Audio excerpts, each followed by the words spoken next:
자, 오늘은 말씀 성취의 은혜를 지속하는 렘넌트입니다.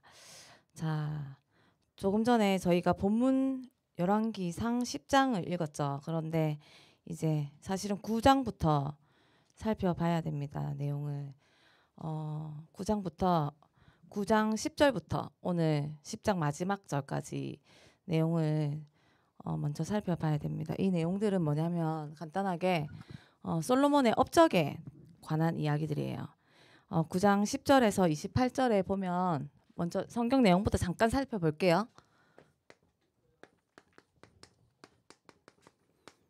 9장 10절에서 28절의 내용을 보면 솔로몬이 이제 40년 동안의 통치 기간이 있었어요. 솔로몬이. 그럼 20년 동안은 성전과 왕국을 건축했죠. 그러면 나머지 20년 동안은 뭘 했냐면 이제 많은 건축물들을 솔로몬이 건축을 해요. 뭘 하냐면 지금 우리가 생각하면 시청 같은 거. 성경에 보면 밀로 그다음에 예루살렘 성을 다시 재건축하고 그리고 주요 성읍들을 다 건축해요. 20년 동안 건물만 짓다가 사실은 그 통치 기간이 끝나요. 40년 동안 솔로몬은 많은 건축물을 지어요.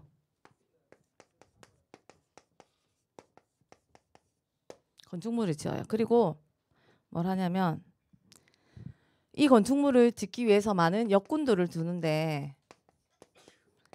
노예로 삼았던 그 역군들을 창세기 9장 25절에 보면 하나님께서 뭐라고 하셨냐면 창세기 9장 29절 한번 볼게요. 제가 읽어드릴게요.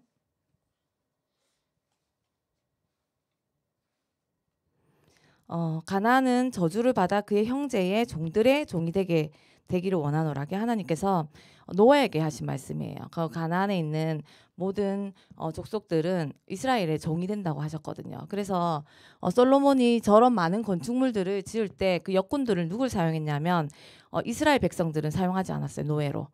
이스라엘 백성들은 관리직으로 사용하고 그 외에 다른 지역에서 온 이방인들을 역군으로 그 일하는 노예로 삼아서 그런 많은 건축물들을 지었어요.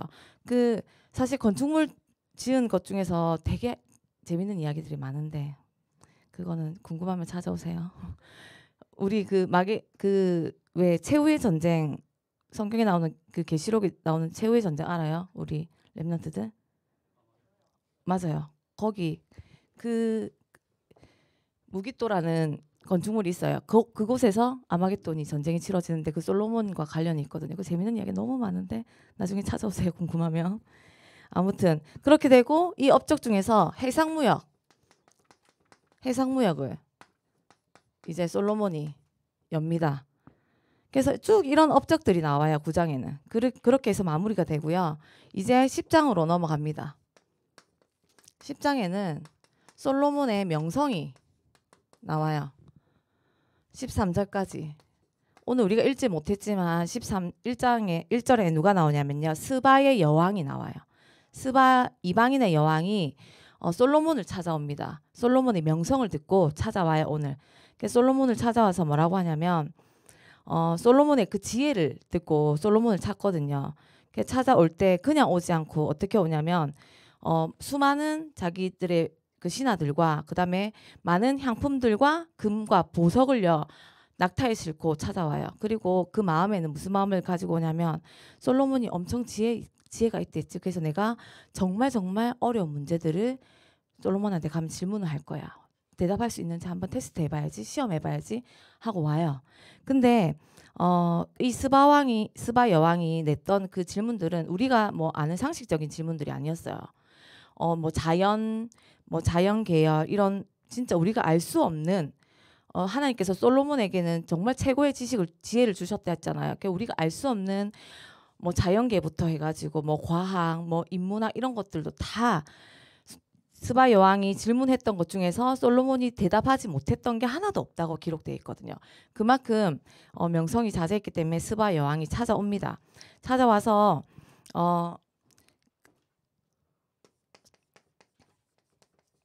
스바 여왕이 직접 찾아오죠. 찾아와서 그 지혜를 테스트하죠. 지혜를 시험하는데 솔로몬은 다 대답해 줍니다. 그래서 이런 것들을 보고 스바 여왕이 자기가 자기 땅에서 듣던 그 지혜보다 더 대단한 거예요. 더 놀라운 거예요. 그래서 뭐라고 이야기를 하냐면 이스라엘 백성들이 진짜 복이 있다. 근데 이 복은 하나님께서 주신 복이다. 그리고 이 이스라엘 백성들은 정의와 공의 위에 세워져 있다. 이것을요 스바 여왕의 입에서 이렇게 고백이 되어져요. 그러니까 솔로몬 왕이 얼마나 좋은 시대를 살았던지 그리고 얼마나 황금 시대를 누렸던지 하나님께서 이 이방 여인을 통해서 이렇게 고백을 하게 하셨어요. 그래서 이 하나님이 주신 복이 너무 놀랍다라는 것을 이 이방 여인을 통해서 보여주면서 그 하나님을 송축합니다. 이방 여인이. 그래서 이 솔로몬의 명성이 너무너무 대단하구나. 이것을 13절까지 쭉 기록하고요. 마지막으로 솔로몬의 재산과 지혜가 기록됩니다. 이게 10장 14절부터 마지막 절 29절까지 나오는데 자 조금 전에 전도사님이 재산과 지혜를 적었죠. 여기서 조금 이상한 거 못 느꼈어요? 없어요? 재산과 지혜 뭐 좀 안 이상해요. 뭐가 순서가 바뀐 것 같지 않아요? 맞죠? 지혜와 재산이어야 되는데 성경에 재산과 지혜라고 돼 있어요. 뭐가 좀 스물스물 올라오죠?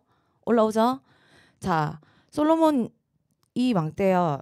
이 재산이 이제 쌓이는 부가 얼마나 많았냐면 성경을 오늘 우리가 다 읽지는 못했잖아요. 그런데 13절부터 세금 다른 나라에서 들어오는 세금이 금 666달란트래요.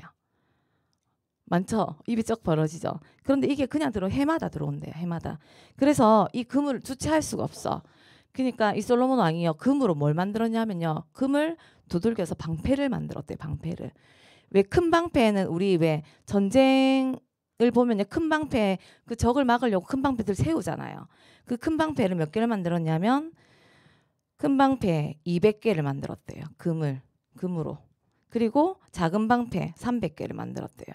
근데 이 방패들은 무거워서 전쟁에 나갈 수 있어요? 없어요? 그럼 그냥 뭘로 만들었다는 거예요? 장식으로 만들었던 거예요. 그러면 금이 남아 돌았다는 거죠.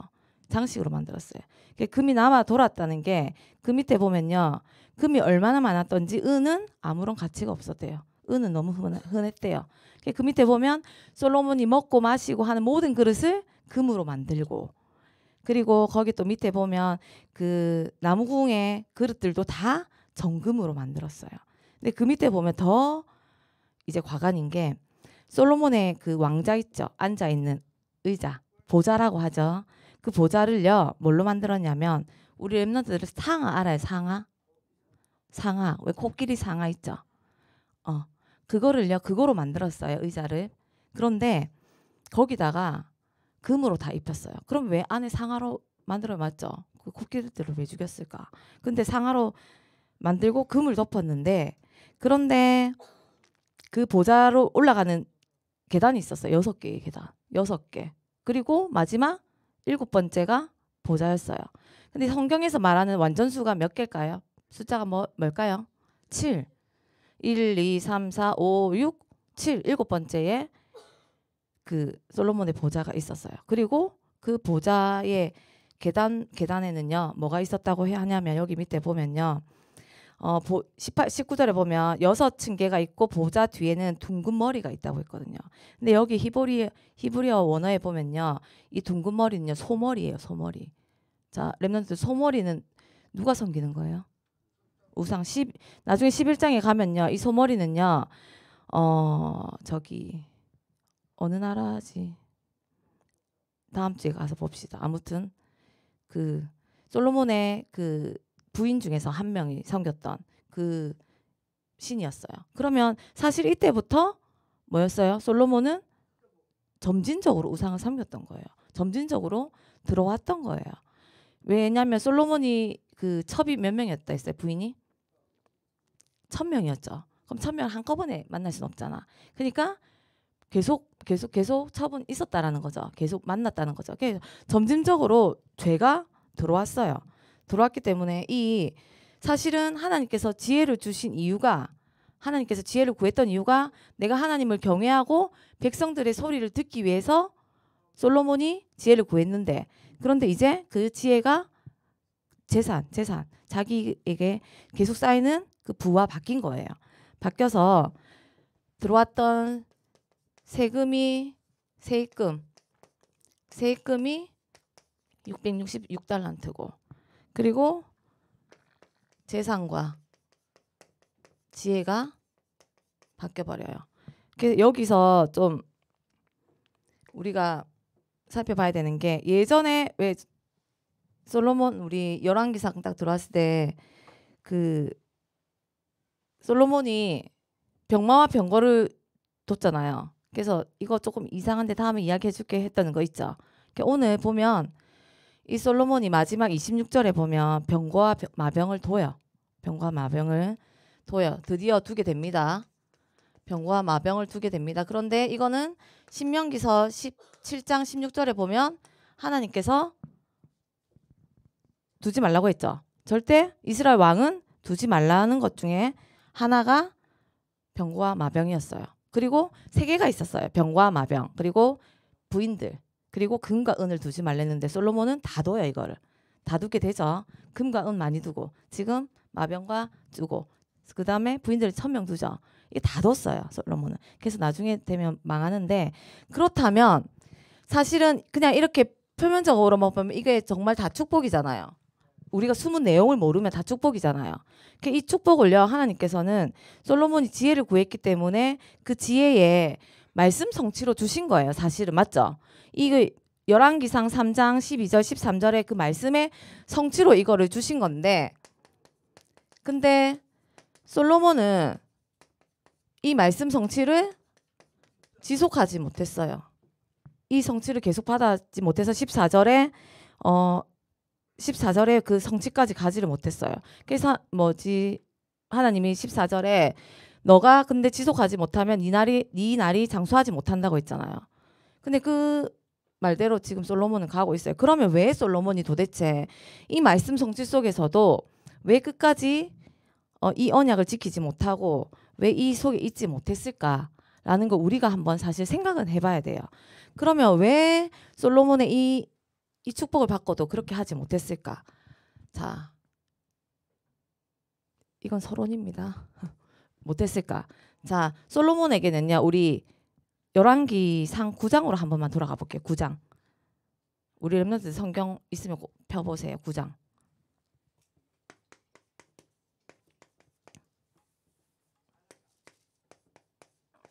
왜 못했을까? 9장 1절 한 번만 찾아서 읽어보실래요?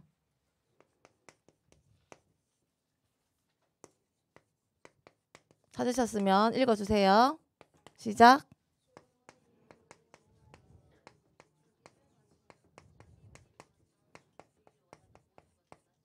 자, 누가 원하는 모든 것을? 자기가 자, 솔로몬 이 여호와의 성전과 왕궁 건축하기를 마치며 자기가 이루기를 원하던 모든 것을 마친 때에 그렇게 이야기했어요. 자, 솔로몬의 숨은 마음이 이제 드러나기 시작하죠.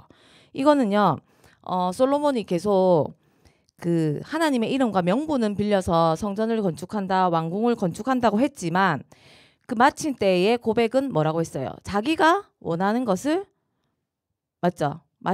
마칠 때에 그렇게 솔로몬이 본인의 숨은 마음을, 숨은 동기를 고백을 하기 시작했어요. 맞죠? 숨은 마음, 자기가 원하던 것. 그러니까 성전과 왕궁 모든 건축물들은 사실 명분은 하나님의 이름을 빌렸을 뿐이지 그 마음에는 내가 원하던 것을 이룬 거예요. 솔로몬은 내가 원하던 것을 이루기 위해서 하나님께 그렇게 지혜도 구했던 거고. 근데 하나님은 그 지혜를 주셨죠, 사실은. 근데 끝까지 지켜라. 이렇게 중간중간에 나오셨잖아요. 중간중간 이 성전은 건물이다. 나를 봐라. 계속 주셨는데도 하지 못했어요. 자기가 내가 원하던 거 마칠 때. 그리고 보면요.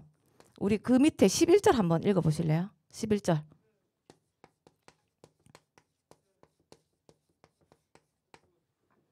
11절, 9장 11절 한번 읽어보세요.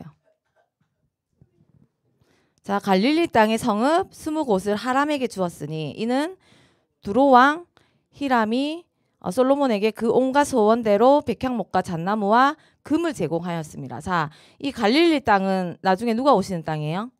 훗날에 예수님이 오셔서 사역하시는 땅이죠. 근데 이 갈릴리 땅은요, 그 여호수아서에 보면요, 그 이스라엘 그 12지파가 5번째로 제비를 뽑아서 하나님께서 누구에게 주시냐면 아셀 지파에게 그 땅을 주세요. 5번째로 제비 뽑아서.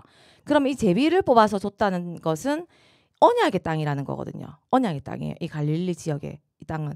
그런데 그러면 이 언약의 땅을 솔로몬은 지금 히람에게 준 거예요. 이 언약의 땅 20곳을 준 거예요.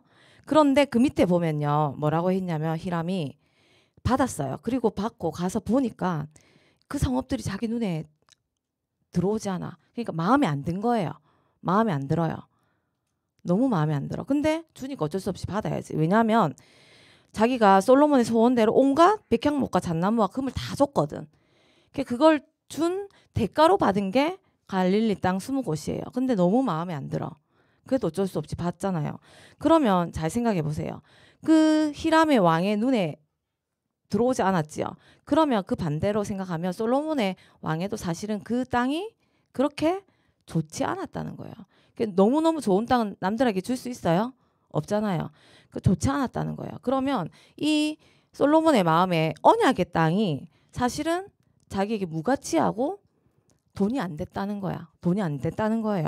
그래서 이 솔로몬의 마음은 사실은 이 언약조차도 나에게 돈이 되고 가치가 있으면 소중하지만 나에게 돈이 되지 않고 무가치하다면 그냥 이거는 다른 이방인의 왕에게도 줄 수 있는 이런 땅이 되어버린 거예요.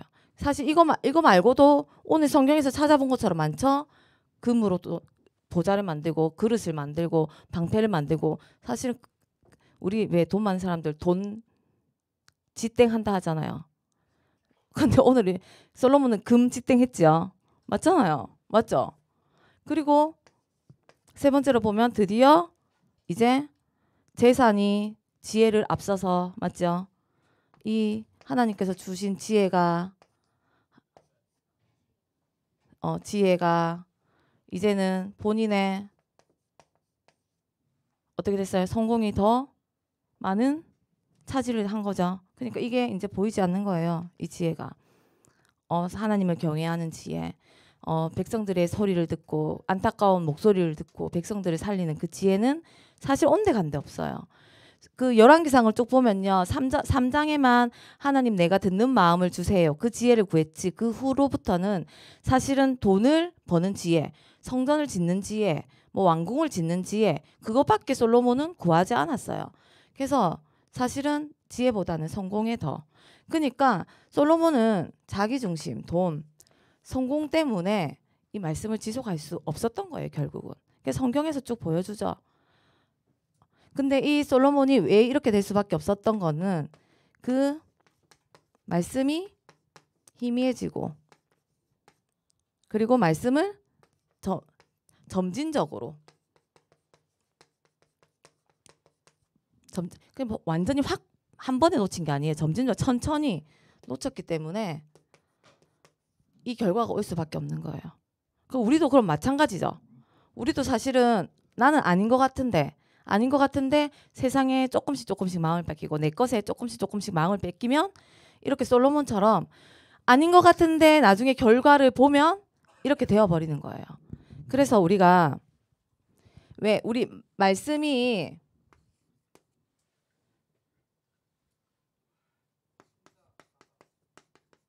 말씀은 곧 하나님이시잖아요. 맞죠?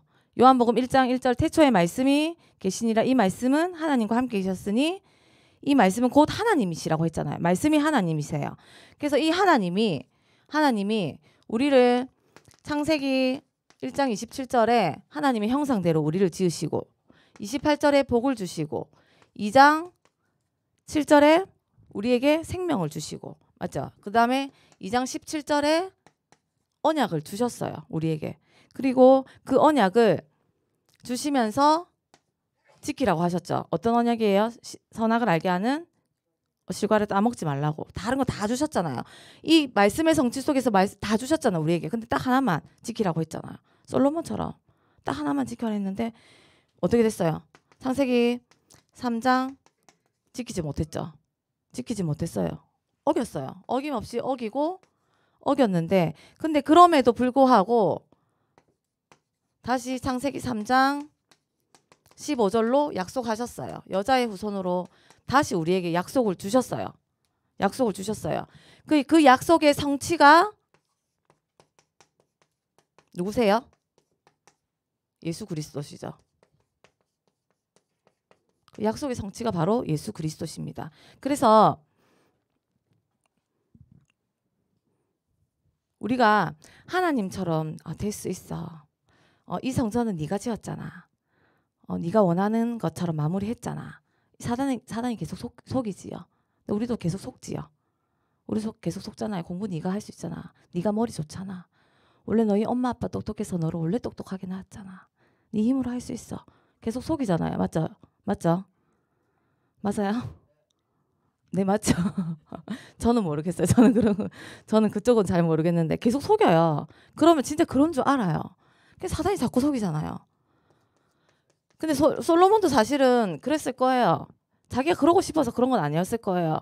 하나님이 주신 지혜가 너무 크다고 보니까 원래 본인의 것으로 착각했을 거예요. 사실 사단이 자꾸 속이잖아요. 근데 그 사단을 박살내신 왕. 그리고 처음부터 솔로몬이 돈이 많았어요? 아니잖아요. 맞죠? 근데 이 돈도 사실은 돈이 있는 사람이, 우리 렘넌트 그거 알아요? 돈이 많은 사람들이요, 돈을 더 원해요. 아직 어려서 모르죠. 어른 되면 알 수 있어요. 근데 돈이 없는 사람들은요, 그렇게 돈에 궁핍하지 않아요. 잘 모르겠죠? 요 아실 수 있는 분들도 있어요. 돈이 많은 사람들은요, 돈에 쩔쩔매요. 근데 돈이 없는 사람들은요, 괜찮아요. 저는 엄청 괜찮거든요. 괜찮아요. 근데 돈이 많은 사람들은요, 엄청 불안해해요. 근데 돈이 없는 사람들은요, 괜찮아요. 근데 솔로몬은 마병과 저 병거를 왜 뒀을까요? 점점 돈이 많아지잖아. 지켜야 되잖아요. 얼마나 불안했겠어요. 맞죠? 이 돈이라는 게요, 사람을 자꾸 죄 속에 빠져들게 하거든요. 왜 부자들이요, 막 뉴스에 나오고 막 그래, 막 죄를 짓고 뭐 감옥에 가고 그래요. 자기 거 지키려고 또 돈이 더 많고 싶어서 막 그러거든요. 이 자꾸요, 죄 속에 빠져들게 해요. 근데 이 죄는요, 우리가 절대 해결할 수 없잖아요.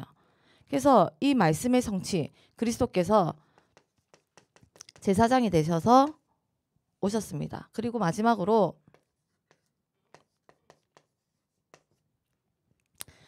하나님의 지혜보다 성공이 더 우선이고, 더 소중해서 이제는 듣는 지혜를 구하지도 않고, 맞죠? 구할 수도 없는 지옥 속에 우리는 날마다 사실은 살아간다고 해도 무관합니다. 사실은. 맞죠? 하나님의 지혜를 들을 수 없는 마음이 얼마나 지옥 같은 마음인지, 구할 수 없는 마음이 얼마나 지옥 같은 삶인지. 근데 그 삶 속에서 선지자 대신 그리스도께서 우리를 말씀의 성취로 우리를 그곳에서 건져주셨죠. 그래서 이 은혜는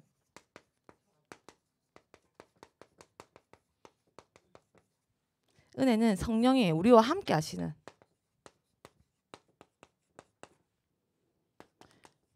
요한복음 1장 12절에 영접하는 자 곧 그 이름을 믿는 자들에게는 하나님의 자녀가 되는 신분을 주시고, 요한복음 14장 16절에는요 뭐라고 하셨냐면, 내가 아버지께 구하겠으니 그가 또 다른 보혜사를 너희에게 주사 영원토록 너희와 함께, 한 번만이 아니고 영원토록 너희와 함께 하신댔어요.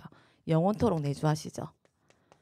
그리고 요한복음 14장 26절에 보면, 보혜사 곧 아버지께서 내 이름으로 보내실 성령 그가 너희에게 모든 것을 가르치고 내가 너희에게 말한 모든 것을 생각나게 하신댔어요.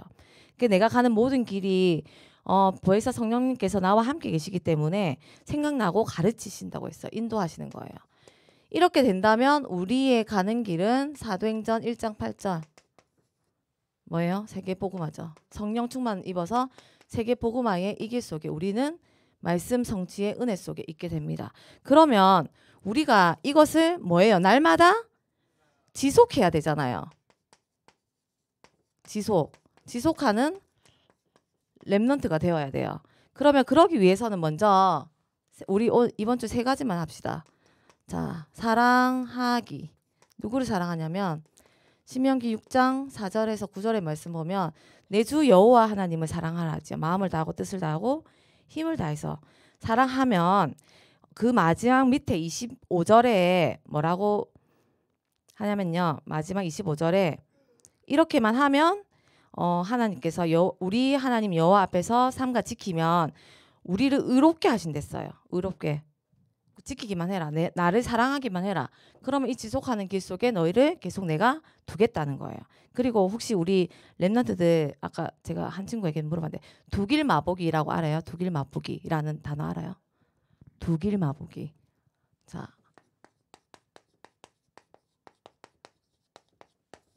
아는 사람? 두길 마보기 아는 사람? 아무도 몰라요? 정은혜 몰라요? 몰라요?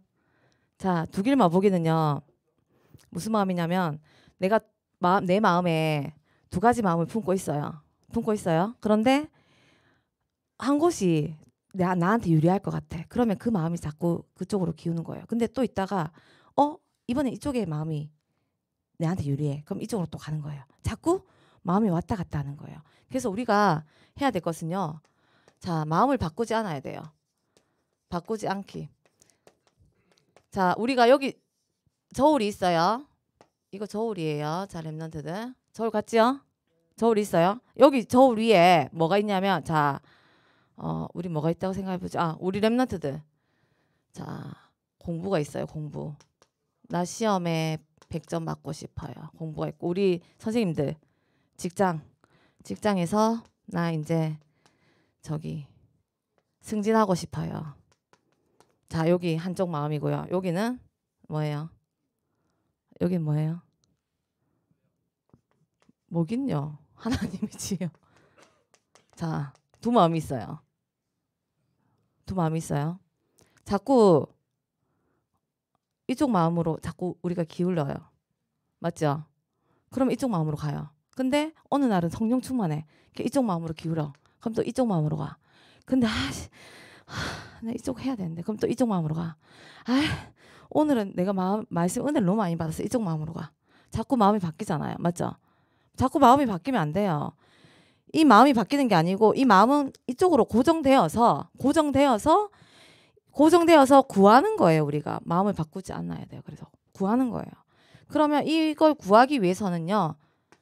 자, 마지막으로 가까이 두기. 가까이 둬야 됩니다. 뭘 가까이 두냐면 신명기서 30장 14절에 보면요. 하나님께서 복이 있으려면 어떻게 해야 되는지 쭉 말씀하시면서 14절에 오직 그 말씀이 내게 매우 가까워서 내 입에 있으며 또 내 마음에 있은즉 내가 이를 행하라고 하셨거든요. 그럼 이 일을 행하는 것은 뭐예요? 내 말씀을 날마다 주야로 묵상하는 거죠. 그래서 시편 1장 1, 2절에 1절에 복 있는 사람은 악인의 꾀를 따르지 아니하고 죄인의 길에 서지 아니하며 오만한 자들 자리에 있지 않고 오직 여호와의 율법을 주야로 묵상하는도다. 우리가 사실 할 거는요. 날마다 하나님의 말씀을 사랑하고 그리고 내 마음을 바꾸지 않고 그 말씀을 가까이 두는 그 길밖에 없어요. 사실은 그 길에 힘써야 돼요. 시편 여기 지금 1, 2절에 보면 복 있는 사람은 그랬잖아요. 이 복 있다라는 뜻은요. 행복한 사람이라는 거예요. 행복한 사람은 악인의 꾀에 따르지 않는데 악인의 길에 따르지 않고 죄인의 길에 서지 않고 오만한 자리에 들지 않잖아요. 근데 이 세 길의 특징이 있는 게 뭐냐면요. 누가 제일 나쁘냐면요. 제일 뒤에 있는 오만한 자가 제일 나쁜 거예요. 그리고 2번째 죄인이 나빠요. 그리고 1번째 악인이 그나마 조금 덜 나빠요. 이것도 점진적으로 지금 나빠지고 있는 거예요. 악인의 꾀는요, 내가 꾀에 들까 말까 하는 지금 고민 단계예요. 그리고 근데 그 고민 단계에서 내가 이제 죄인의 길에 서게 되는 거야. 근데 죄인의 길에 섰는데 이제는 내가 서는 것뿐만 아니고 오만한 자리에 내가 그 자리에 들어서 동참하는 거예요. 선동하는 거예요. 이것도 점진적으로. 왜 내가 행복하지 못하고 복 있는 자리에 있지 못하면 내가 그렇게 되어지는 거예요. 그렇기 때문에 우리 렘넌트들이 주야로 말씀을 묵상해야 됩니다. 내가 악인의 꾀에 꿰어서 죄인의 길에 들어서서 이제는 다른 사람을 선동하고 오만한 길 속에서 하나님을 경외하지 않고 하나님을 무시하고 하나님을 외면하는 그 길로 나뿐만 아니고 다른 사람을 선동해서 데려가기 전에 하나님을 돌이켜서 하나님의 말씀 속에 있어야 됩니다. 사실은 그 뜻입니다. 이 뜻은. 네가 행복하려면 그렇게 해야 된다. 그렇기 때문에 주야로 말씀을 묵상하라는 겁니다. 그래서 우리 렘넌트들이 이번 한 주간 진짜 하나님을 사랑하시고 내 마음이 바뀌려고 하더라도 진짜 바뀌지 않고 한쪽으로 하나님을 향해서 두시고 제일 중요한 거 말씀을 가까이 두셔서 그 말씀이 정말로 악인의 꾀에 가지 않고 진짜 죄인의 길에 서지 않고 오만한 자의 자리에 들지 않을 수 있도록 그 말씀이 주야로 내 마음에 묵상이 되고 그리고 내 삶 속에 진짜 내 삶 속에 적용이 되는 우리 렘넌트들 되시길 바랍니다. 그래서 아침에 눈 뜨면 기도하세요. 낮에 학교에서 기도하세요. 밤에 잠자기 전에 기도하세요. 그게 나를 살리는 길입니다. 그리고 가정과 가문과 교회를 살리는 길. 237 5천 종족을 살리는 길입니다. 우리 렘넌트들 믿음 가지고 이 길 위에 서시길 예수 그리스도 이름으로 기도드립니다. 자, 기도하고 마치